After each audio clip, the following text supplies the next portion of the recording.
Hello students, hello viewers, welcome to this video. And in this video, we are going to look at the pronunciation of a new word.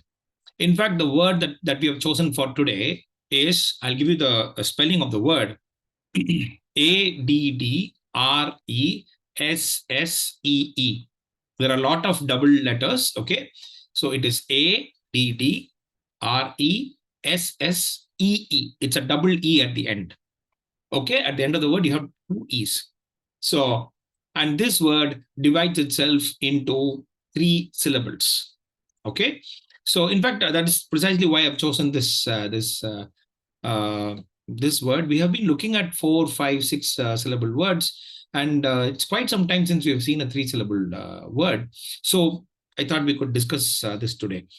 And there is a surprise in the pronunciation of this word. When you listen to the pronunciation, now this is a three-syllable word. Now tell me how many stress syllables. Will there be a primary and secondary stress? Actually, no. Okay. If it's a three-syllable word, usually there cannot be. But remember, when we have three syllables, okay, 1, 2, and 3, we've got three syllables. Let me show it like this: 1, 2, and 3. Let us assume now we cannot exclude the third syllable just because there are three syllables. Okay, so only when there are 4 syllables, we are going to exclude the fourth syllable. So you can't just summarily do away with the third syllable. And remember, if the third syllable is stressed, then usually it is a word. If in a three-syllable word, the third syllable is stressed. So automatically you can also say that the last syllable is stressed. Okay, so if the last syllable is stressed in a three-syllable word, then you can assume that it is of French origin. In fact, all French nouns, no matter how many syllables they are always stressed on the last syllable. Okay, so this is one thing that I think I've discussed this before in one of the videos. I don't remember which video. You can always check all the videos and see. So now there are 3 syllables in this word. Let's come back to this word. Okay, so let me show you what the syllables are. They are addressee. Addressee. Addressee. Syllable 1 is add. Syllable 2 is res. Syllable 3 is e. Now I have a question. Can you just exclude third syllable and then say there'll be only one stress syllable? Can we say that? Well, let us be very careful. Okay, listen to the. See, before we come to any conclusions about whether the last syllable will be stressed or not. Okay, so we are dealing with 3-syllable words, and remember this is it ends in e, so there is a long vowel here. Okay, at the end of the word. So let's be very careful. Now I want you to listen to the pronunciation of this word and then come to your own conclusion. Okay, let us see. Okay, listen to the pronunciation. The pronunciation of this word goes like this: addressee. Addressee. Addressee. Addressee. Even before I share, you realize that the third syllable is stressed. Okay, so that gets the primary stress. Is there a secondary stress syllable? If there is a secondary stress syllable, it automatically the first syllable will take the secondary stress. The second syllable cannot, because what did I tell you? I mean, we already know that there has to be a gap of at least one unstressed syllable between 2 stressed syllables.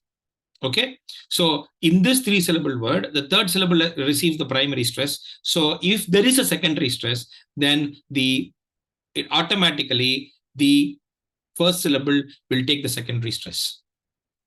All right, so let me share screen the word with you and let us see if there is a secondary stress. Okay, now I repeat the pronunciation: addressee. Addressee. Okay, there's not much clue here in the pronunciation, but you can, when I share the word with you, when I share screen, it will become clear to you.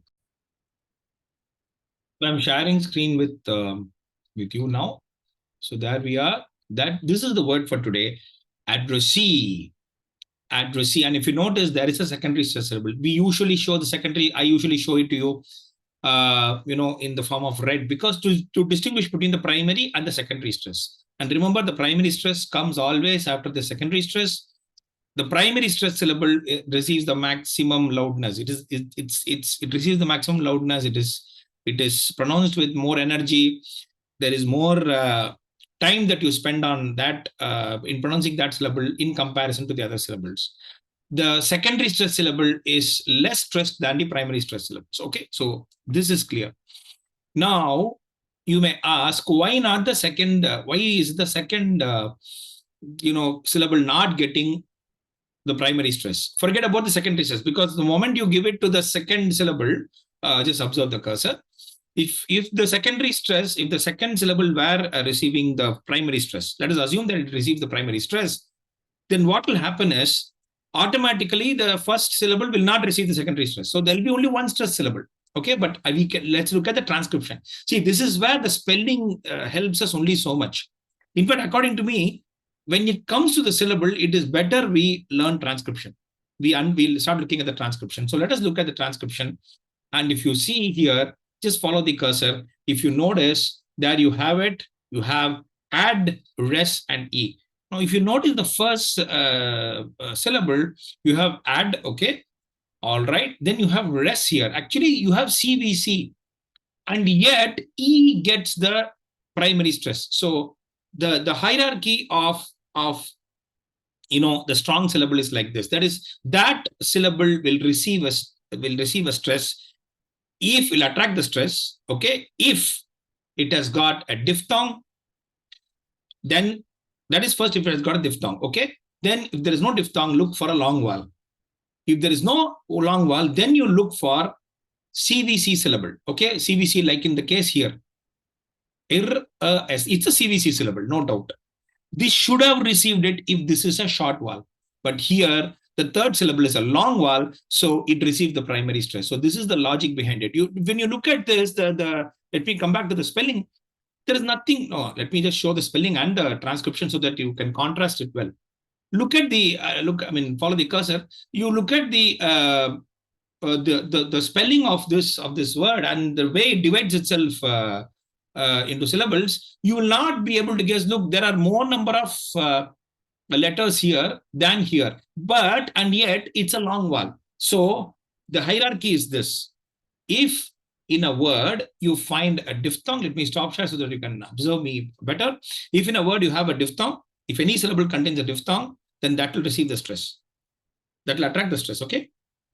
2, receiving and attracting, both are the same, okay? So if there is no diphthong in the word, look for a long vowel. If there is no long vowel in the word, then look for CVC syllable or a syllable which has a lot, number of sounds, okay? So we started looking at the transcription. This is the 7th or 8th word that we're looking at the transcription. Start looking at the transcription even closely and you will observe what I say holds good. What I say can be applied, to other words also. So diphthong, rank 1 diphthong, rank 2 long vowel, and then you come to the CVC syllable, okay? So here we have a CVC syllable. Let me share screen with you. Here we have a CVC syllable, res, and yet E gets follow the cursor, please. E gets the primary accent because the primary stress because it is a long vowel, okay? And then of course I add gets it because, well, here you have a secondary syllable. You can allocate it here. Now there is one more surprising thing that we see here.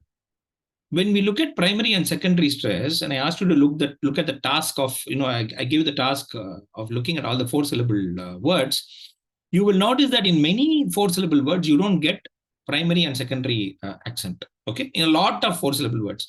This is an exception. This is a 3-syllable word which gets 2 accents, a primary and a secondary, okay? So this is one, very surprising word that we have seen, and that is precisely why I wanted to share with you. Discuss the pronunciation of this word, addressee, and you have here, a primary and a secondary stress. The secondary stress is obviously marked with a mark below the syllable to the left-hand side of the syllable, and this you have the primary stress is marked above the syllable to the left-hand side of the syllable above the syllable. Say this shows that this is the primary stress syllable. This shows that this is the secondary stress syllable. So very interesting word, addressee. Addressee. Please practice this and please watch out for what I've said. Notice if there is a diphthong. If not, if there's no diphthong, notice if there is a long vowel.